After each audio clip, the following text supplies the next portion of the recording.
हमारे स्पेशल की ये भाषानी चमचम है, ये बांग्लादेश की सौगात है, वहाँ से ये बन के यहाँ आई है, इसकी वजह से ये फेमस है। और ऐसी भाषानी पूरे कराची में कहीं नहीं मिलेगी आपको, भाषानी चमचम। पाकिस्तान में बांग्लादेशी मिठाई की डिमांड आज भी कम नहीं है। इसकी बुनियादी वजह इसका मुनफरिद जायका है। सालों साल से तैयार होने वाली ये मिठाई किन मराहिल से गुजरकर तैयार होती है और शहरी इस बारे में क्या राय रखते हैं, ये जानते हैं इस रिपोर्ट में। बांग्लादेशी मिठाई और मीठा कम होता है तो लोग शौक से खाते हैं। जैसे मैंने पैकेट बनवाया है तो इसमें मीठा कम होगा तो बहुत मजा आता है खाने में, इसलिए हम ये मिठाई लेते हैं।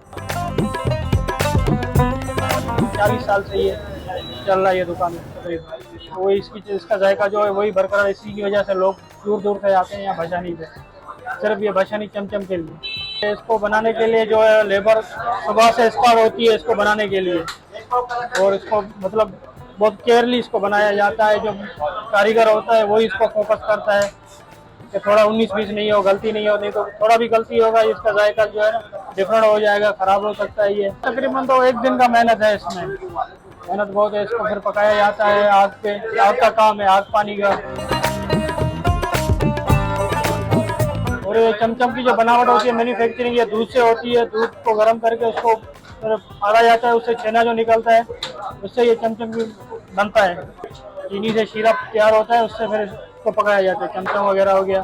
बाकी जो गुलाब जामुन है इसकी मैन्युफैक्चरिंग खोए से होती है, खोया होता है, इसमें अंडा वगैरह होता है। अगर हम तो काफी अर्से से खरीद कर रहे हैं, बहुत अच्छी क्वालिटी है। ये चलाती बंगाली चमचम है और उसमें काफी अर्से से उनके ट्राई कर रहे हैं। बेसन का लड्डू भी अच्छा है, बाकी और दूसरी चीजें इनके मेवा जात भी अच्छे हैं। टेस्ट अच्छा है, हर किसी का टेस्ट एक जैसा नहीं होता। ये वैरायटी इनकी अच्छी है। और क्या है, हम कच्चा गुल्ला भी लेते हैं, बंगाली चमचम भी लेते हैं जो हमें पसंद आती है। और साल के 12 महीने चलती है माशाल्लाह मिठाई है, सिर्फ सीजन की बात नहीं है।